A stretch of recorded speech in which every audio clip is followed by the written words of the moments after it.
Hello students, तो देखिए last class में हम लोग क्या डिस्कस कर रहे थे बेटा, फिनोल्स के एसिडिक स्ट्रेंथ पे अलग अलग ग्रुप्स का क्या इफेक्ट होता है, राइट। और हमने दो टाइप के मेन चीजें डिस्कस की थी। If the group is electron withdrawing then definitely वो विड्रॉ करेगा इलेक्ट्रॉन्स को। अगर वो विड्रॉ करेगा तो ऑक्सीजन को इधर से इलेक्ट्रॉन बिल्कुल नहीं मिलेगा, वो ऑक्सीजन किससे विड्रॉ करेगा इलेक्ट्रॉन, हाइड्रोजन से, और धक्का मार के हाइड्रोजन को निकालेगा किस फॉर्म में, H पॉजिटिव के फॉर्म में। और बस एसिडिक स्ट्रेंथ का मतलब ही क्या होता है, जितना ज्यादा वो H पॉजिटिव रिलीज करेगा उतना ज्यादा एसिडिक। तो अगर विड्रॉइंग है तो ज्यादा जल्दी से H पॉजिटिव जाएगा, जल्दी से उसको धक्का लगेगा, उतना ही ज्यादा एसिडिक स्ट्रेंथ इंक्रीजेस। और अगर इलेक्ट्रॉन डोनेटिंग ग्रुप है तो डोनेटिंग का मतलब जी इसको इलेक्ट्रॉन देगा, इसको इलेक्ट्रॉन देगा तो बेंजीन रिंग कहीं ना कहीं O को इलेक्ट्रॉन देगा। O को अगर इलेक्ट्रॉन मिलेगा इधर से नीचे से तो वो हाइड्रोजन से इलेक्ट्रॉन कम इफेक्टिवली विड्रॉ करेगा, तो डेफिनेटली उसकी एसिडिक स्ट्रेंथ क्या होगी बेटा, थोड़ी डिक्रीज करेगी, राइट। तो बहुत इंटरेस्टिंग ये टॉपिक है। नाइट्रो का इफेक्ट हम लोगों ने डिस्कस कर लिया था। नाइट्रो अपने आप एक बहुत अच्छा इलेक्ट्रॉन विड्रॉइंग ग्रुप है through -I as well as through -R, right. अब हम इफेक्ट डिस्कस करते हैं CH3 ग्रुप। नेक्स्ट अपना क्या है, effect of CH3 group, methyl group और R ग्रुप। पहले तो इसका अपना, पहले वो चारों स्ट्रक्चर्स ड्रॉ करते हैं जिसमें CH3 ग्रुप अटैच्ड होगा। सो दिस इज न्यूट्रल मानी फिनोल है जिसपे कोई भी ग्रुप अटैच नहीं है, इसको कंपेयर करेंगे। दूसरा मान लीजिए CH3 ग्रुप अटैच्ड है ऑर्थो पोजीशन पे, ऑर्थो का मतलब नंबर, ये अगर नंबर 1 है तो ये नंबर 2, तो ये ऑर्थो क्रिसोल हो गया, ये हो गया बेटा मेटा क्रिसोल हो गया, और ये हो गया है पैरा क्रिसोल। ये इनके कॉमन नेम्स है। This is para cresol, so this is phenol, this is ortho cresol, this is meta cresol and this is para cresol. IUPAC में क्या होगा, this is 2 methyl phenol, 3 methyl phenol and 4 methyl phenol. We can write it like this. तो ये आपके हो गए हैं methyl group के 4 कंपाउंड, एक बिना मिथाइल के और 3 मिथाइल के अलग अलग पोजीशन पे। अब मिथाइल का इफेक्ट देखते क्या होता है। CH3 ग्रुप की अगर हम बात करें तो मिथाइल ग्रुप के 2 इफेक्ट होते हैं मेनली, +I, या तो +I से इलेक्ट्रॉन डोनेट करता है या फिर +H अगर पॉसिबल है तो। +I का मतलब क्या हुआ, इंडक्शन, +H का मतलब हुआ हाइपर कॉन्जुगेशन। +I किस तरीके से ऑपरेट होता है, तीनों पोजीशन पे होता है। हमने एक वीडियो में डिस्कस किया था ये सारा कि अलग अलग इफेक्ट्स कौन कौन सी पोजीशन पे ऑपरेट होते हैं। +I operates more at ortho, then at meta and then at para. और जो +H ऑपरेट होता है that is only at ortho and para and that is in equal amount, ortho पे भी उतना ही पैरा पे भी उतना ही। तो अब देखते हैं position wise. This is ortho methyl, मानी मिथाइल ऑर्थो पे है। अब देखो ऑर्थो पे कौन कौन से इफेक्ट्स है बेटा, ये भी है और ये भी है, तो यानी कि +I भी, और +I तो मैक्सिमम है और दूसरा +H, दोनों ही इफेक्ट्स है और दोनों ही डोनेटिंग है। अच्छी बात यहाँ पे है या बेकार बात जो भी है, बट दोनों ही प्लस मानी दोनों ही डोनेटिंग है, राइट। दूसरा मेटा पे अगर हम देखें तो देखो मेटा पे +H नहीं होता, मेटा पे सिर्फ और सिर्फ +I होता है, तो ओनली +I, ठीक है। पैरा की बात करें तो +I भी है और +H भी है, +I as well as +H। अब आप खुद ही देख लो यहाँ पे, प्लस का मतलब डोनेटिंग। देखो ऑर्थो पे 2 इफेक्ट से इलेक्ट्रॉन मिलता है, यानी कि डोनेट होता है, 2 इफेक्ट से तो ज्यादा मिलेगा। मेटा पे सिर्फ और सिर्फ +I से इलेक्ट्रॉन डोनेट होता है बेंजीन रिंग को, यानी कि कम मिलेगा तो सही, बेंजीन रिंग को मिथाइल से इलेक्ट्रॉन्स मिलेंगे लेकिन कम मिलेंगे। पैरा पे 2 इफेक्ट है, +I +H, और दोनों से ही इलेक्ट्रॉन मिल रहा है। तो देखो यहाँ पे डबल इलेक्ट्रॉन मिल रहा है, यहाँ पे भी डबल इलेक्ट्रॉन मिल रहा है, और यहाँ पे सिंगल वे में इलेक्ट्रॉन मिल रहा है। तो सबसे कम बेंजीन रिंग को इलेक्ट्रॉन मिल रहा है मेटा से। एक तो ये केस है जिसमें मिल ही नहीं रहा, न्यूट्रल केस है, तो सबसे ज्यादा एसिडिक ये तो हो ही गया अपने आप में। उसके बाद इन तीनों में अगर हम देखें तो पहली चीज methyl group electron donating group है क्लियरली, तो ये एसिडिक स्ट्रेंथ के, इसकी प्रेजेंस एसिडिक स्ट्रेंथ को क्या करेगी, डिक्रीज करेगी। तो सबसे ज्यादा एसिडिक हो गया A, राइट। एसिडिक का मतलब एसिडिक का भी ऑर्डर पूछ सकते हैं, Ka का भी ऑर्डर पूछ सकते हैं, pKa का भी पूछ सकते हैं। जो Ka एसिडिक स्ट्रेंथ का ऑर्डर होगा वही Ka का होगा, और Ka is directly proportional to acidic strength and inversely proportional to pKa। तो Ka का जो ऑर्डर होगा वो pKa का क्या होगा, इनवर्स होगा बेटा। सबसे ज्यादा एसिडिक हो गया A। उसके बाद देखो यहाँ पे डबल इलेक्ट्रॉन मिल रहा है, यहाँ पे भी डबल, यहाँ पे सिंगल वे में मिल रहा है। तो उसके बाद किसका नंबर आ गया, मेटा, यानी कि this is A, this is B, this is C and this is D. तो उसके बाद ए के बाद किसका नंबर आ गया है, सी का। कम इलेक्ट्रॉन मिलता है बट कम मिलता है। अब इसके बाद अब बड़ा कंफ्यूजन है, ऑर्थो और पैरा दोनों में ही दोनों इफेक्ट से इलेक्ट्रॉन मिलता है। अब देखो ऑर्थो पैरा की बात करें तो प्लस एच तो दोनों में इक्वल है, तो प्लस एच तो डिसाइड नहीं कर सकता कि कौन ज्यादा एसिडिक होगा। तो कौन डिसाइड करेगा बेटा, ये डिसाइड करेगा आपका प्लस आई। और प्लस आई कहाँ ज्यादा ऑपरेट होता है, प्लस आई आपका ज्यादा ऑपरेट होता है ऑर्थो पे। तो ऑर्थो पे प्लस आई से ज्यादा इलेक्ट्रॉन मिलता है, यानी कि ऑर्थो वाला कम एसिडिक हो गया। तो इसके बाद नंबर आ गया पैरा का और उसके बाद आ गया नंबर ऑर्थो का। तो देखो ये क्या हो गया, फिनोल, फिनोल की से मेटाक्रेसोल, उसके बाद पैराक्रेसोल, उसके बाद ऑर्थोक्रेसोल। ये आपका एसिडिक स्ट्रेंथ का ऑर्डर आ जाएगा। क्लियर है। नेक्स्ट हम डिस्कस करते हैं हेलोजन, हेलोजन्स यानी कि एक्स हेलोजन्स, इनका क्या ऑर्डर होगा। तो पहले हमें हेलोजन्स का पता होना चाहिए। It can be chlorine, it can be bromine, iodine etcetera, fluorine भी हो सकता है। इसका मतलब क्या हुआ बेटा कि अब हम किसका इफेक्ट चेक करेंगे, हेलोजन्स का। That can be chlorine, fluorine, कुछ भी हो सकता है। तो एक तो हम इसको दो रिस्पेक्ट में स्टडी करेंगे, एक अगर हम पोजीशन को फिक्स रखते हैं और हेलोजन्स को वेरी करते हैं, और दूसरा हमारा क्या होगा कि हेलोजन हमारा पोजीशन फिक्स्ड होगा और हेलोजन वेरी होगा। दूसरे केस में हेलोजन फिक्स्ड होगा, पोजीशन वेरी करेगा। उससे पहले हम समझेंगे कि हेलोजन्स का अपना इफेक्ट क्या होता है, वो किस टाइप के ग्रुप्स वाली कैटेगरी में आते हैं, whether they are electron withdrawing और दे आर इलेक्ट्रॉन डोनेटिंग। तो पहले हमारे लिए वो समझना बहुत ज़रूरी है बेटा। देखो हेलोजन्स के दो इफेक्ट होते हैं, क्लोरीन, ब्रोमीन, आयोडीन, इन सब के। एक इनका इफेक्ट होता है प्लस आर और दूसरा होता है इनका माइनस आई, राइट बेटा। And interestingly minus I dominates over plus R. Generally resonance dominate करता है इंडक्शन पे और हाइपर कॉन्जुगेशन पे, लेकिन हेलोजन्स के केस में कौन डोमिनेट करता है, माइनस आई। अब माइनस लग गया तो ये कौन सा इफेक्ट है, इलेक्ट्रॉन विड्रॉइंग ग्रुप है, इसकी वजह से ये इलेक्ट्रॉन डोनेटिंग ग्रुप है। अब हम देखते हैं कि क्या इफेक्ट होगा। देखो डोनेट करेगा कम और विड्रॉ करेगा ज्यादा, तो डेफिनेटली कौन डोमिनेट करेगा, विड्रॉइंग डोमिनेट कर गया। और विड्रॉइंग क्या करते हैं, एसिडिक स्ट्रेंथ को बढ़ाते हैं।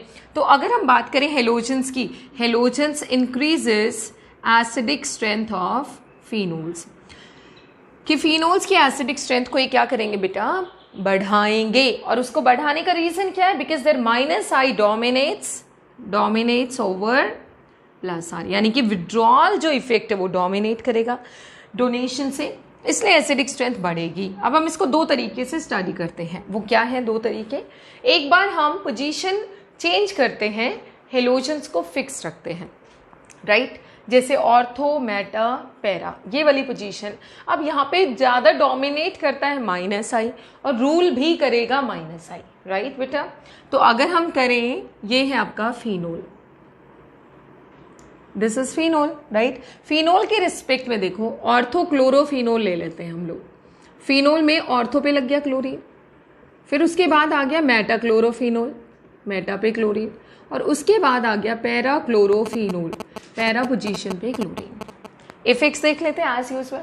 पहली चीज, इन सब में माइनस आई डोमिनेट करता है, तो इन सब की एसिडिक स्ट्रेंथ इससे ज्यादा होगी, ठीक है।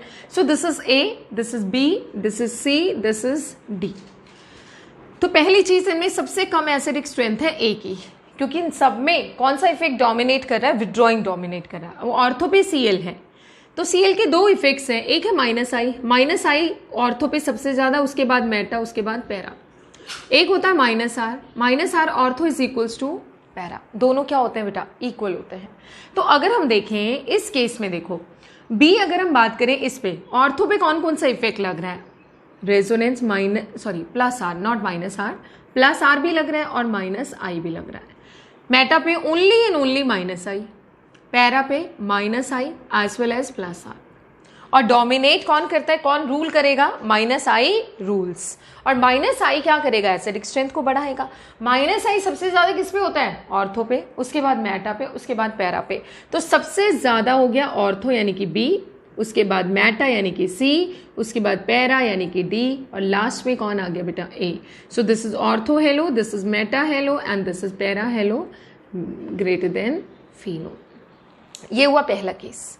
दूसरा हम क्या करते हैं कि हम लोग ना क्लोरीन ये एलिमेंट आपका चेंज करते हैं, हेलोजन चेंज करते हैं और क्या फिक्स कर देते हैं, पोजीशन फिक्स करते हैं।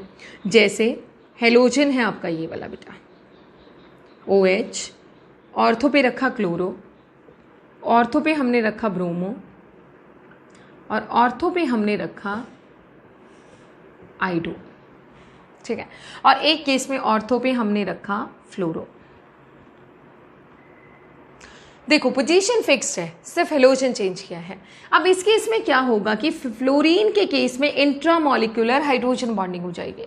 इंट्रामॉलिक्यूलर हाइड्रोजन बॉन्डिंग होने की वजह से क्या करेगा, ये H पॉजिटिव को उतना ज़्यादा इफेक्टिवली जाने नहीं देगा। तो ये आपका चला जाता है लास्ट में और आपका एसिडिक स्ट्रेंथ का ऑर्डर क्या रहेगा, ये आ गया बेटा फ्लोरोफिनोल,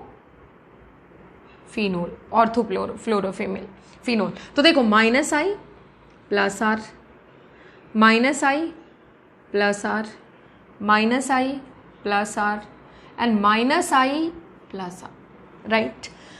तो अगर हम देखें यहाँ पे क्या होगा, इंट्रामॉलिक्यूलर हाइड्रोजन बॉन्डिंग तो ऑल्दो होना चाहिए था -I सबसे ज्यादा फ्लोरीन का, लेकिन फिर भी सबसे ज्यादा किसमें है बेटा, सबसे ज्यादा है आपका क्लोरीन के केस में है। तो आपका ऑर्डर क्या रहेगा, this and at last fluorine. Fluorine का कम क्यों हो गया है, due to intramolecular hydrogen bonding. अब हम बात कर लेते हैं बाकी एलिमेंट्स, बाकी ग्रुप्स के। So next group is some group like amino, like methoxy, ऐसे ग्रुप्स की अब हम बात कर लेते हैं कि उन पे क्या इफेक्ट पड़ेगा, राइट बेटा। तो नेक्स्ट ऐसे ग्रुप्स हैं जिनमें +R भी होगा -R भी, लेकिन वहां पे +R डोमिनेट कर जाएगा -I पे, तो हमें वहां पे भी देखना है कि क्या उनका एसिडिक स्ट्रेंथ का ऑर्डर रहेगा। So next is effect of amino group means NH2 group, right बेटा। पैरेलली मैं लेके चलूंगी उस साइड में इफेक्ट ऑफ OCH3, दोनों का एक साथ ही देख लेते हैं, सिमिलर टाइप से दोनों। NH2 का इफेक्ट देखते हैं, तो पहले चारों स्ट्रक्चर ड्रॉ कर लेते हैं हम लोग। This is just phenol, right बेटा। This one is ortho amino phenol, this one is meta amino phenol and this is para, ठीक है। OH भी है, OH के साथ जो ग्रुप लगा है वो NH2। तो NH2 का पहले हम इफेक्ट समझे बेटा। NH2 के कौन कौन से, जब बेंजीन रिंग से या किसी भी रिंग से जब NH2 जुड़ता है तो हम सबको पता है नाइट्रोजन पे लोन पेयर है, लोन पेयर की वजह से ही अपने इलेक्ट्रॉन डोनेट करेगा रेजोनेंस के थ्रू। तो डेफिनेटली इसका इफेक्ट एक तो हो गया +R। दूसरा, नाइट्रोजन इस कार्बन जिससे जुड़ा है उससे ज्यादा इलेक्ट्रोनेगेटिव है, तो दूसरा इसका हो गया -I। लेकिन दोनों में से तो इसके दो इफेक्ट है, देखो NH2 ग्रुप के दो इफेक्ट्स हैं, एक है आपका +R और दूसरा है -I। And which dominates, +R dominates over -I, ये डोमिनेट करता है। +R डोमिनेट करेगा किसमें, -I पे, यानी कि और +R कैसा है, इलेक्ट्रॉन डोनेटिंग ग्रुप, और माइनस कैसा है, इलेक्ट्रॉन विड्रॉइंग ग्रुप। लेकिन +R होता कहाँ है, ऑर्थो और पैरा पे सिर्फ, और -I कहाँ होगा, ऑर्थो मेटा पैरा पे। तो +R कहाँ होगा, ऑर्थो और पैरा पे इक्वल होगा। -I ऑर्थो सबसे ज़्यादा, उसके बाद मेटा, उसके बाद पैरा। तो देख लेते हैं एक बार, यहाँ पे कोई इफेक्ट नहीं है, सच न्यूट्रल है। NH2 में देखिए +R -I, only -I, +R -I, दो इफेक्ट हो गए यहाँ पे, ठीक है। पहली चीज यहाँ पे +R से डोनेट करेगा, -I से विड्रॉ, और +R डोमिनेट करता तो ज्यादा डोनेट करेगा कम विड्रॉ करेगा, ज्यादा डोनेट करेगा कम विड्रॉ करेगा, बट इस केस में सिर्फ और सिर्फ विड्रॉ करेगा। तो अगर हम इनको कंपेयर करें A B C D, तो C is more than A, C ज्यादा हो गया किससे, A से। B और D दोनों कम हो गए। कम क्यों हुए बेटा, क्योंकि दोनों में +R डोमिनेट करता है, यानी कि इलेक्ट्रॉन डोनेट करेंगे ये ग्रुप। तो यहाँ पे +R, यहाँ पे भी +R, तो +R दोनों में इक्वल है। -I से विड्रॉ करेंगे, बट -I ऑर्थो पे ज्यादा होता है, पैरा पे कम होता है। तो इन दोनों में से किसकी ज्यादा होगी, जिसमें माइनस विड्रॉइंग डोमिनेट करेगा। तो यानी कि B, और उसके बाद कौन आ गया बेटा, D। So this will be the sequence. Same is the case with methoxy, OCH3 group. अगर मान लो NH2 की जगह क्या लगा होता, OCH3, तो इसके कौन कौन से दो इफेक्ट्स होते हैं, again as usual +R -I। क्योंकि अगर बेंजीन रिंग से आप खुद सोचो, OCH3 जुड़ा है, ऑक्सीजन पे लोन पेयर है, तो प्लस R से इलेक्ट्रॉन विड्रॉ करेगा, सॉरी डोनेट करेगा, और क्योंकि कार्बन से ज्यादा इलेक्ट्रोनेगेटिव है ऑक्सीजन तो माइनस आई से विड्रॉ करेगा। तो प्लस R कहाँ पे होगा, ortho is equals to para, दोनों पे इक्वल होगा। माइनस आई की अगर हम बात करें, सबसे ज्यादा ऑर्थो, उसके बाद मेटा, उसके बाद पैरा, एग्जैक्टली सेम सिचुएशन है। तो अगर हम मिथॉक्सी की बात करें तो सेम ऑर्डर रहेगा आपका। मिथॉक्सी में भी क्या रहेगा, मेटा सबसे ज़्यादा, उसके बाद फिनोल, उसके बाद ऑर्थो और उसके बाद पैरा। तो सेम सीक्वेंस रहेगी, सिर्फ हमने क्या करना है, NH2 की जगह मिथॉक्सी लगा देना है। तो OH और एक ये जस्ट फिनोल हो गया, दूसरे केस में OH के साथ ऑर्थो पे क्या आ गया बेटा, मिथॉक्सी, तीसरे में OH के साथ मेटा पे मिथॉक्सी, और चौथे केस में OH के साथ पैरा पे मिथॉक्सी। सो ABCD बहुत इंटरेस्टिंग टॉपिक है, बड़े मजे आते हैं जब भी हम एसिडिक स्ट्रेंथ कंपेयर करते हैं। इफेक्ट देखना है कहाँ पे कौन डोमिनेट कर रहा है, उसी हिसाब से एसिडिक स्ट्रेंथ का ऑर्डर हो जाएगा। सबसे ज़्यादा हो गया मेटा, क्योंकि यहाँ पे सिर्फ और सिर्फ माइनस आई होता है, यहाँ पे प्लस आर भी होगा, माइनस आई भी, यहाँ पे भी प्लस आर भी, माइनस आई भी, प्लस आर डोमिनेट करता है माइनस आई से, तो ये मेटा के बाद ये आ गया। उसके बाद इन दोनों में देखो, ऑर्थो पे प्लस आर दोनों पे सेम है, माइनस आई ऑर्थो पे ज़्यादा होता है पैरा से, तो ऑर्थो का एसिडिक स्ट्रेंथ थोड़ा ज़्यादा हो गया किससे, पैरा से। So this way we can see the effect of different substance on acidic strength of phenols, right बेटा। ध्यान रखना, विड्रॉइंग एसिडिक स्ट्रेंथ को बढ़ाएगा, विड्रॉइंग ग्रुप्स, और डोनेटिंग ग्रुप्स एसिडिक स्ट्रेंथ को कम करेंगे। आपने देखना है कौन सा इफेक्ट डोमिनेट कर रहा है, and accordingly you can arrange them in the increasing or decreasing order of their acidic strength. Similar way we are going to study the acidic strength of benzoic acid with respect to the substance and basic strength of aniline with respect to the substance, जब हम उस particular unit में वो topic हम discuss करेंगे तब। So this is all about the effect of different substance on the acidic strength of phenols.